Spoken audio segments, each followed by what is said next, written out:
அண்மை செய்தியாக பார்க்கிறோம். குவைத்தில் அடுக்குமாடி குடியிருப்பில் இருந்த 195 பேரில் 175 பேர் இந்தியாவைச் சேர்ந்தவர்கள் என்று கூறப்படும் நிலையில் ராமநாதபுரத்தைச் சேர்ந்த ஒருவர் உயிரிழந்திருக்கிறார். குவைத் தீ விபத்தில் 5 தமிழர்கள் உயிரிழந்திருக்கக்கூடும் என தகவல் வெளியான நிலையில் தற்பொழுது ராமநாதபுரத்தைச் சேர்ந்த ஒருவர் உயிரிழந்திருக்கிறார். குவைத் அடுக்குமாடி குடியிருப்பில் ஏற்பட்ட தீ விபத்தில் ராமநாதபுரத்தைச் சேர்ந்தவர் உயிரிழந்திருக்கிறார். தென்னவனூர் பகுதியைச் சேர்ந்த கருப்பண்ணன் ராமு என்பவர் உயிரிழந்ததாக குடும்பத்தினர் தகவல் தெரிவித்திருக்கிறார்கள். குவைத் தீ விபத்தில் 5 தமிழர்கள் உயிரிழந்திருக்கக்கூடும் என்று செஞ்சி மஸ்தான் கூறியிருந்தார். இந்த நிலையில் குவைத் அடுக்குமாடி குடியிருப்பில் ஏற்பட்ட தீ விபத்தில் ராமநாதபுரத்தைச் சேர்ந்த கருப்பண்ணன் ராமு என்பவர் உயிரிழந்திருக்கிறார். அண்மை செய்தியாக பார்க்கிறோம்.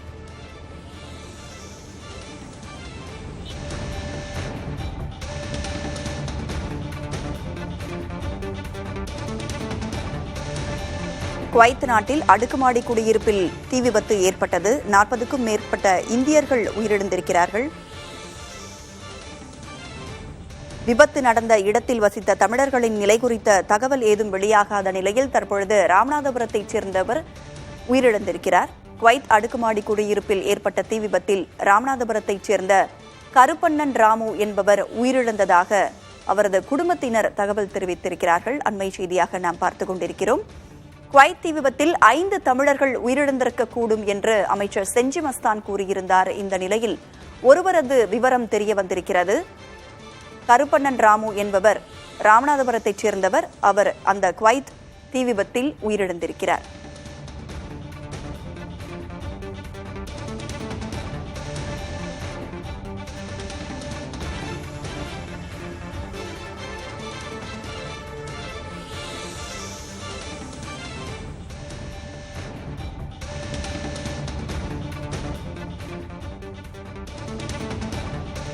செவ்வாய்க்கிழமை அதிகாலை 6 மணிக்கு தரைதளத்திலிருந்து சமையல் அறையில் திடீரென தீ விபத்து ஏற்பட்டிருக்கிறது.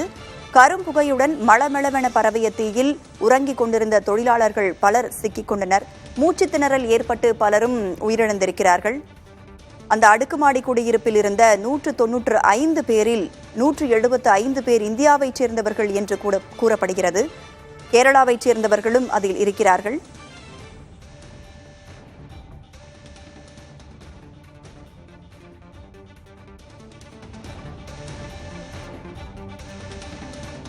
இந்த தீ விபத்திற்கு கட்டட உரிமையாளரின் அலட்சியமே காரணம் என குற்றச்சாட்டு எழுந்திருக்கும் இந்த நிலையில் இதுகுறித்து விரிவான விசாரணை நடத்த குவைத் அரசு உத்தரவிட்டிருக்கிறது. இது தொடர்பான கூடுதல் விவரங்களோடு விக்னேஷ் முத்து நம்மோடு இணைந்திருக்கிறார். விக்னேஷ் முத்து, ராமநாதபுரத்தைச் சேர்ந்த கருப்பண்ணன் ராமு என்பவர் உயிரிழந்திருக்கிறார். அவரோட குடும்பத்தினர் இந்த தகவலை தெரிவிச்சிருக்கிறாங்க. மற்றவர்களுடைய விவரங்கள் ஏதேனும் தெரிய வந்திருக்கு? 5 பேரில் ஒருவரது விவரம் தெரிய வந்திருக்கு. மீதி 4 பேரோட விவரங்கள் ஏதேனும் தெரிய வந்திருக்கா தற்பொழுது?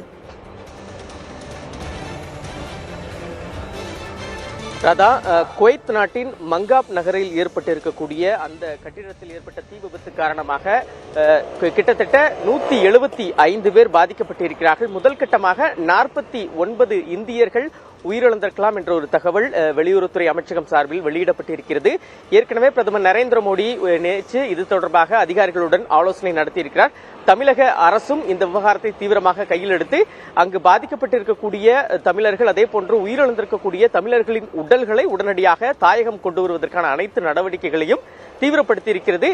தமிழகத்தை பொறுத்தமட்டில் ஏற்கனவே தமிழக அமைச்சர் திரு செஞ்சி மஸ்தான் தலைமையில் இது தொடர்பாக தொடர்ச்சியாக வெளியுறவுத்துறை அமைச்சருடன் ஆலோசனை என்பது மேற்கொள்ளப்பட்டு வருகிறது. ராமநாதபுரத்தைச் சேர்ந்த நீங்கள் குறிப்பிட்ட அவர் உயிரிழந்தது தொடர்பான அதிகாரப்பூர்வ தகவல் என்பது அவர்களுடைய குடும்பத்திற்கு தற்பொழுது கிடைத்திருக்கிறது. ஒட்டுமொத்தமாக பார்க்கும் பொழுது இந்த விபத்தில் 49 இந்தியர்கள் உயிரிழந்திருக்கலாம் என்ற தகவலை வெளியுறவுத்துறை வெளியிட்டிருக்கிறது. முதல் கட்டமாக இந்தியாவிலிருந்து வெளியுறவுத்துறை இணை அமைச்சர் குவைத் நாட்டிற்கு புறப்பட்டு சென்றிருக்கிறார். அங்கு நேரடியாக சென்று அங்க இருக்கக்கூடிய இந்திய தூதரகத்துடன் இணைந்து பாதிக்கப்பட்டு இருக்கக்கூடிய இந்தியர்களுக்கு தேவையான அனைத்து உதவிகளையும் முதல் கட்டமாக செய்யப்பட்டு வருகிறது. இந்த விபத்தில் காயமடைந்தவர்கள் நேரடியாக மருத்துவமனையில் சிகிச்சைக்காக அனுமதிக்கப்பட்டிருக்கிறார்கள். அனைத்து செலவுகளையும் குவைத் நாட்டு அரசு ஏற்றுக்கொள்ளும் என தெரிவிக்கப்பட்டிருக்கக்கூடிய நிலையில் மத்திய அரசு சார்பில் உயிரிழந்தவர்களின் குடும்பத்திற்கு ஏற்கனவே முதல் கட்டமாக 2 லட்சம் ரூபாய், காயமடைந்தவர்களுக்கு 50,000 ரூபாய் என்பது நிவாரணமாக அறிவிக்கப்பட்டிருக்கிறது. கூடுதலாக பிரதமர் நரேந்திர மோடியும் நேற்று தினம் ஆலோசனை மேற்கொள்ளப்பட்டிருக்கிறார்.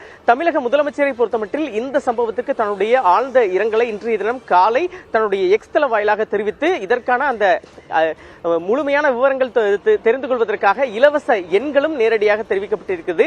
டெல்லியில் இருக்கக்கூடிய தமிழக இல்லத்திலும் கூடுதலாக இதற்கான சிறப்பு ஏற்பாடுகள் செய்யப்பட்டு மத்திய அரசுடன் தொடர்ச்சியாக என்னென்ன விஷயங்கள் மத்திய அரசால் செய்யப்பட்டு வருகிறது என்பது குறித்து விரிவாக ஆலோசனை என்பது மேற்கொள்ளப்பட்டு வருகிறது. செஞ்சி மஸ்தான் தொடர்ச்சியாக தமிழக முதலமைச்சரை தொலைபேசி வாயிலாக தொடர்பு கொண்டு ஆலோசனை மேற்கொண்டிருக்கிறார். அங்கு சிக்கியிருக்கக்கூடிய தமிழர்களின் நிலை என்ன, உயிரிழந்தவர்களின் உடல்களை இந்தியா கொண்டு வருவதற்கு மத்திய அரசு ஒரு பக்கம் நடவடிக்கை எடுத்தாலும் தமிழக அரசு சார்பில் வெளியுறவு தமிழக அரசின் அயலக அமைச்சகம் சார்பில் என்னென்ன நடவடிக்கைகள் எடுக்கப்பட்டு வருகிறது என்பதை விரிவாக விளக்கம் அளித்திருக்கிறார். இன்றைய தினம் காலை சரியாக 10 மணிக்கு மேல் முதலமைச்சரை நேரடியாக சந்திக்க இருக்கிறார் செஞ்சி மஸ்தான். அப்பொழுது கூடுதல் விவரங்களை எடுத்துரைக்க இருக்கிறார்.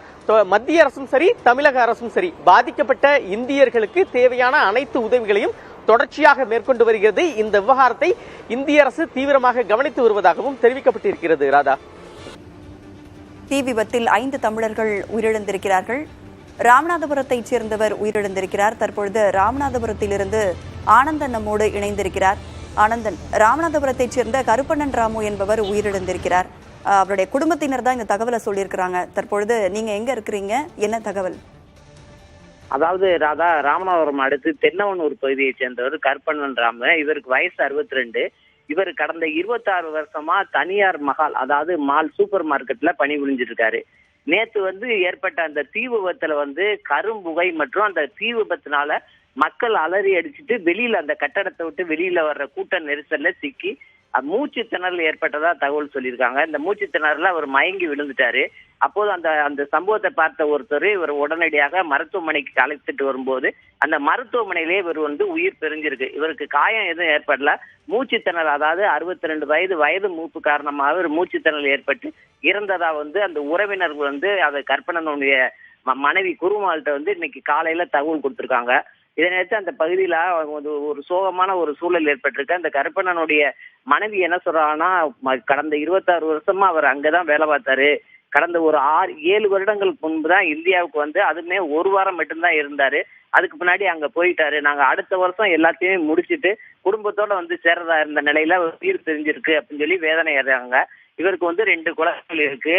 அது மட்டும் இல்லாம இந்த கருப்பண்ணனுடைய மனைவி திருமால் என்ன சொல்றாங்கன்னா, இவருக்கு மேல எனக்கு ஆதரவுமே இல்ல, அதனால அரசாங்கம் ஏதாவது ஒரு இழப்பீடு அப்படின்னு ஒரு கோரிக்கையும் வச்சிருக்காங்க. ராதா,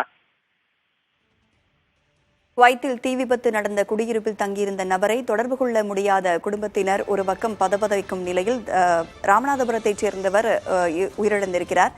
கூடுதல் விவரங்களை வழங்கியமைக்கு நன்றி ஆனந்தன்.